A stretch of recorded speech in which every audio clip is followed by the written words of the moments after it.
Okay, I want to end the day strong. Here's what I'm grateful for today. I'm grateful to continue to share a little more about mapping experiences or references. And so I'm grateful for the principle that says the way we use our mapping experiences determines how we feel. And that's because whether something is good or bad is based on what we're comparing it to or what we're making it mean. When a businesswoman checks into a hotel room, for example, whether or not she thinks the room is nice is based on her past mapping experiences, right? Her past references. The truth is, we often lose our perspective about what's good and bad because we base it on just our own experiences. The short of it is people's references are being used to shape their behavior, which therefore shapes their destiny. Our references, our mapping experiences, are thoughts that come to mind and generate our feelings, and those shape our behavior and our actions behavior determines our results or our destiny. C.T. Farr. It's also true that it does take thousands of experiences to shape our lives. That's what we think. But the truth is, it doesn't take thousands of experiences. Most of us could come up with 4, maybe 5 major experiences in our life that we feel have shaped our entire life. The interesting thing is that all the different meanings that people take from these same experiences, how one interprets their experiences, their references, determines if they see them as helping them form positive beliefs or disempowering beliefs. Some may have the same experience, but one feels it was a bad experience and shows they are a loser, while the same experience might inspire the other person to motivate themselves, to pick themselves up and become who they intended and want to believe, and that it was a sign. They believed it was a sign to get after it. It's interesting. Same experience. These principles lead to the next thing I'm grateful for. The law of imagination as it relates to mapping experiences or references, which says experiences or references are not limited to actual experiences. Our imagination itself is a source of references or mapping experiences. Some references are picked up consciously, others unconsciously. Some result from experiences we've had ourselves, others consist of information we've heard from others and what they say, and some references, like Roger Bannister, who broke the 4-minute mile record, was because he imagined doing it. He didn't even have that actual experience, but seeing it over and over again in his mind, imagining it, he did it. We record all these references within our nervous system, within our mind, that mapping, where they end up becoming our mapping references, or what I call our old story.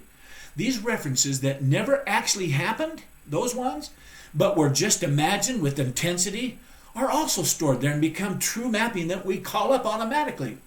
All of us sort and organize these references to support our beliefs, and as you know, a belief is nothing but a feeling of certainty about what something means.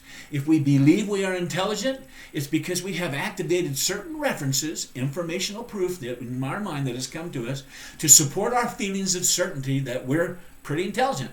All these references become mental table legs that support the idea, or the tabletop that says we're intelligent, as an example. What's crazy is the fact that all of us have enough references within our minds to back up any idea we want. There's always truth and supporting on both sides of it.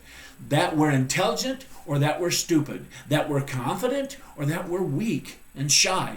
That we care or that we're selfish. The key is to expand the references that are available within our life. We need to consciously seek out experiences that expand our sense of who we are and what we're capable of, as well as organize these references in empowering ways.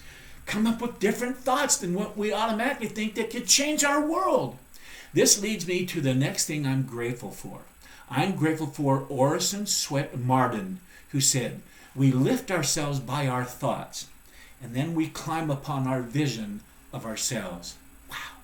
The truth is, we have an inexhaustible supply of references, mapping experiences that can be designed any way we wish to design them. This begs the question, how do we use our references? Do we consciously interpret them in ways that empower us, or in ways that support the achievement of our goals? Or does our brain launch into an automatically gathering individual experiences that don't support our empowering references? Now, do we choose to believe we're a loser? We just bring back references where we're not supported by the strength of what the truth really is, and that is, we can do great things. Here's the thing. Everybody is out to get me, as an example. Every time I try, I get knocked down, as another example. Or, I don't deserve to be loved like that, as an example. Where do we get that? From some past experiences, or what we made those experiences mean? That's where it truly comes from. Whether something is good or bad is all based on what we're comparing it to. The way we use our references, our mapping experiences, our old story, determines how we feel in the moment. But we can choose otherwise.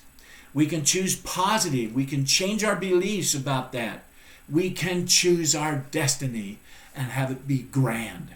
Okay, I'm going to leave it there. I'm stumbling up a little bit. I'm kind of tired, but I'll be right back here at my laptop again, sharing more of how my day went as I start to close out 2020. My 2020 vision for this year is almost coming to an end. It's so exciting. Anyhow, until tomorrow night, I wish you continued success. Good night.